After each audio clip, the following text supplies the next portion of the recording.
Hi, I'm Mrs. Jagitsch. If you don't know that, I think I've had a lot of you in class. I taught first grade for a long time, and now I get to teach math. So that is super fun. But one thing that I miss is reading stories every single day to my little sweetie pies. So today I get to read one to you. I chose to read today because it's kind of a special day in our house. It's my birthday.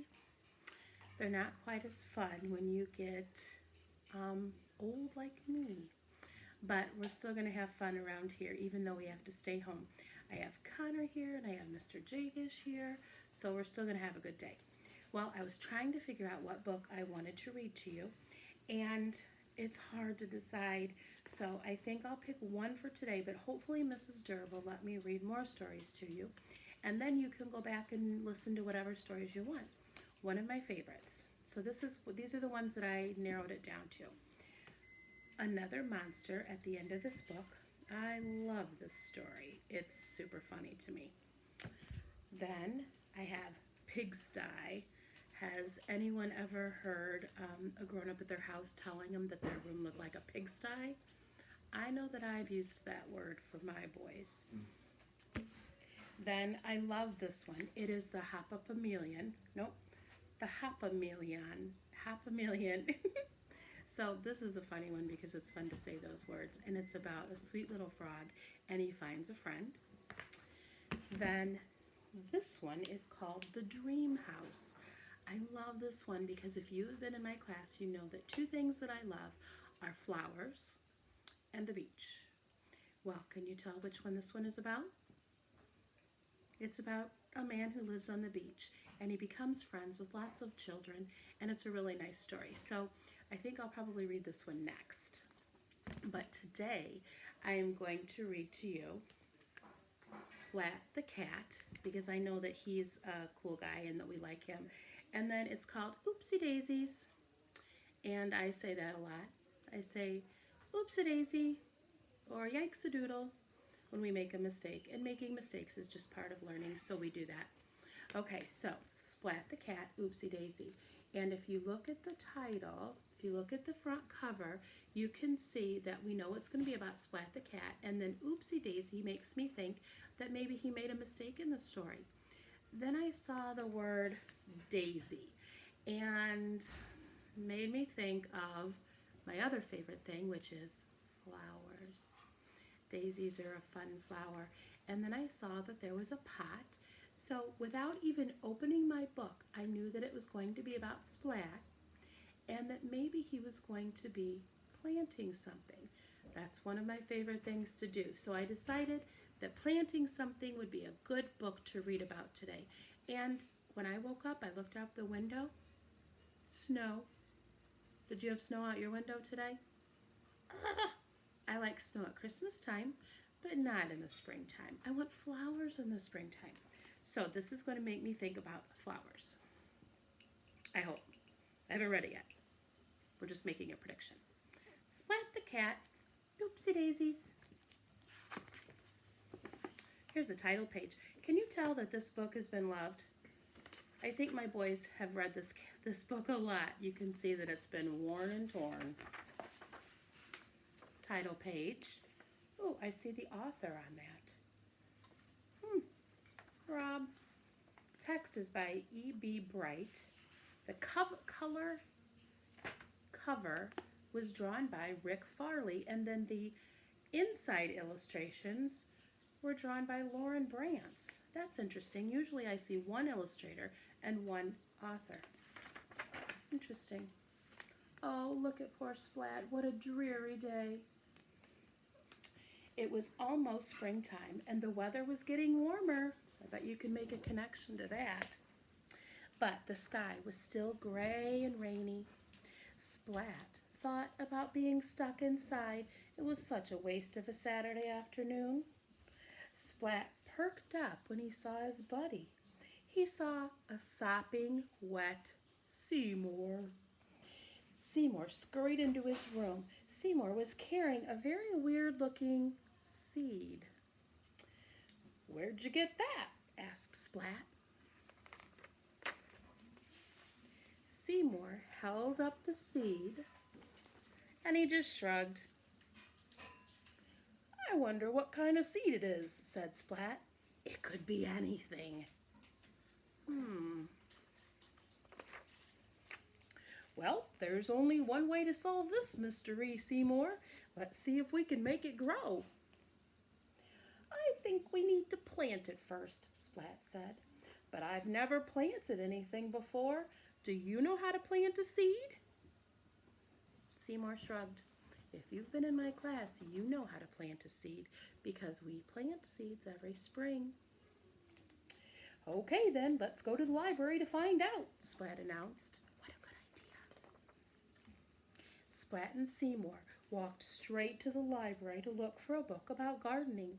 The only problem was there was so much information.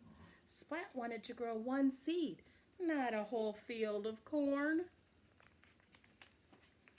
After staring at the shelves for a very long time, Splat finally asked the librarian, the lady that works at the library. She was happy to help him find the perfect book. And we have to turn it upside down. And then we can see the title, A Cat's Guide to Plants and Potting by Jack Tabby.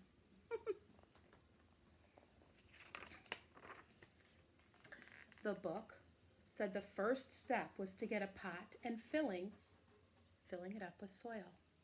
Not all the soil landed in the pot. That happens.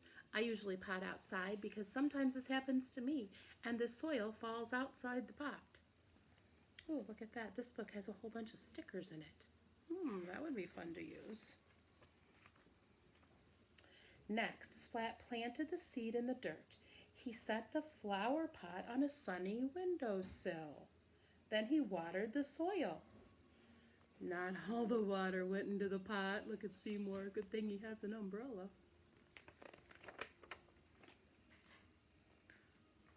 He doesn't look very happy. Wonder why. Splat checked the flower pot every single day. He hoped and he hoped for any sign of a sprout. He wondered what kind of plant would grow. Have you made a prediction yet? Do you think you know what kind of plant will grow? Maybe the seed would grow into a wild garden of roses. Maybe the seed would grow into a tree as tall as the sky.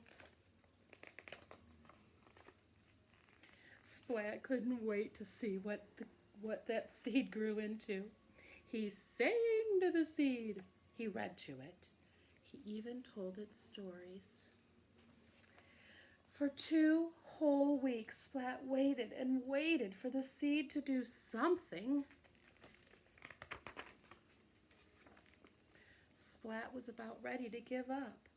Maybe that seed would never sprout. Feeling terribly disappointed, he waited and he waited. He watered that soil one last time, just in case. The dirt in the pot shifted a little bit, and when Splat added water, a tiny green sprout sprang right up. Splat cheered loudly, but quickly he shut his mouth. He didn't want to scare that little plant back into the soil. Do you think that would happen? Probably not. During the next week, the sprout grew a few straggly leaves. Splat was thrilled when a few days later a little bud appeared atop of the stem. Look, he even measured it. We've done that in class. We see how tall it is. He's marking it on the side of a door frame, just like we do when our kids grow. Oh. The next day, the bud opened and a bloom blossomed. It wasn't a wild jungle plant or a many-colored rose or a tall, tall tree. It was a flower, a little daisy. And Splat knew just who to give it to. Can you guess who he gave it to? "I love it," said his mom. "It's the most special flower ever." Splat smiled as he hugged his mother. I grew it myself, Splat said, with a little help from Seymour. How sweet. I love it. And what kind of flower was that? It was a daisy. What was the title? Oopsie daisy. I wanted to show you something else. So you know that I love to plant flowers and I love to plant a garden. So I've started some at my house. Well, I didn't have a bunch of little pots, and we're not supposed to be going to the store all the time. So I didn't want to go to a gardening center or to Selmy's or to any other place because we're not supposed to go out. So I had some of these. These are toilet paper. Nope, these are paper towel rolls. And then I also had toilet paper rolls. So what I did was I cut these in half, and then I cut this one in half and in halves again. So into fourths, because out of one piece, I put it into 4 equal pieces. Half, and then half again. So 1, 2, 3, 4. So I had these. And then do you remember what Seymour had to do? He had to get, soil. So he put the soil in his pot. I don't have a pot, so I put the soil in these little toilet paper tubes. And I had seeds that I had ordered. So this is the first kind I made. And I was looking on a special place that you order things online, so I didn't have to leave the house. And I couldn't find my favorites, which were called snapdragons. So finally I found somewhere that would send me some snapdragon seeds. Well, usually when you order things online, they come in a box and it has the name of the company and I know what's in it. Well, I went to the mailbox, or Mr. Jagitsch did, and he came back and he showed me this. And it was a little envelope, and I'm like, what in the world? So I looked up here, and this is where you find out who sends it to you. So I looked in there, I'm like, I don't know that person, but I opened up my envelope, and this was inside. These are the teeny tiniest little seeds. Guess what kind they are? My favorite? One of my favorites. I have lots of favorites. Snapdragons. So these are snapdragon seeds, and I haven't even planted them yet. But remember these? I'm going to plant them today. So I wanted to show you some that I had planted last week. I planted these bachelor's buttons. That's what they're called. I planted these. These seeds look a little bit different. I don't know if you'll be able to see them. They do look different than the, can you see those? Yeah, you can see them a little bit. They're kind of like furry at the end. They're kind of strange. So it's like a little baby twig with a little sprout sticking out of it already. And then my snapdragon seeds are just itty teeny beeny, and they are just, oh my gosh, you can hardly even see them. Look at these little guys. Those are snapdragon seeds. They're so small, but they're so beautiful, and I'll make sure to share them once they grow. Okay, so I planted these bachelor's buttons last week, and look, they're sprouting. They've already sprouted. So here's my toilet paper roll. There's the soil that I put in it. Then I put the seeds in and gently covered it up. And I've been watering a little bit every day, and I put it in front of the window. And it sprouted, and it's growing. So I'm going to leave them in here until probably another month or so. And they're going to get bigger. And I want you to notice something. Look at the way they're leaning. Can you see that? It's not straight up and down. They're tipping over. Do you know why? If you were in my class, you do. Yes. They're leaning towards the sun. So when I had them in, we put him in Nathan's room, my oldest son, because he's in Chicago and he's not coming home for a little while because of this virus. So he's staying safe in Chicago and we're staying safe here. So I have him in front of his window, and look at, they're like, because they love the sunshine. So they're like, sun, get me, get me. So I don't want them to get stuck that way.